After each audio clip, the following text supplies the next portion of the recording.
What is buffalo jumping?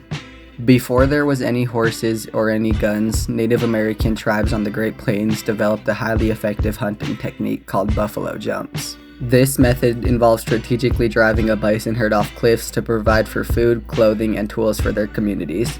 And these weren't just some random cliffs. They were carefully chosen, and the technique took skill, strategy, and a deep knowledge of the land and the bison herds themselves. And here's how it worked. A group of skilled hunters, sometimes disguised in wolf or buffalo skins, would find a herd and slowly guide them towards a cliff.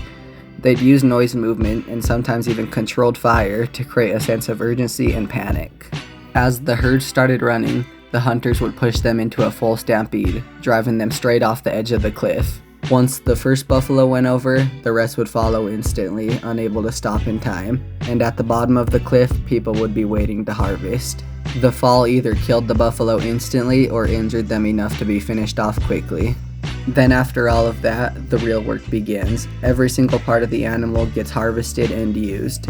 The meat gets dried and stored for winter. The hides become clothing and shelter. The bones were turned into tools, and even the hooves were used for glue. Nothing was wasted at all. One of the most famous buffalo jumps is located in Alberta, Canada. It is called Head Smashed In Buffalo Jump, and it was used for over 6,000 years by Native Americans. But everything changed with colonization. The United States government and settlers targeted the buffalo, slaughtering them by the millions to weaken Native American tribes who relied on them.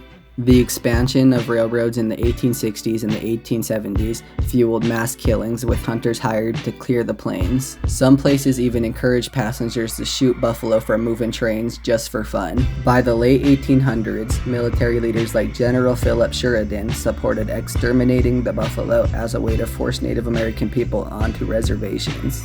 He once said to Congress, "Let them kill, skin, and sell until the buffalo is exterminated, as it is the only way to bring lasting peace." At the same time, the booming hide trade turned buffalo into an industry. Thousands were killed just for their skins, while their bodies were just left there to rot.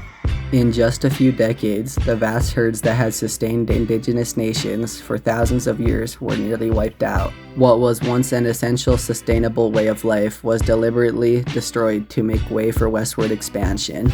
Buffalo jumps were a testament to the skill and deep knowledge Native American tribes had on the land.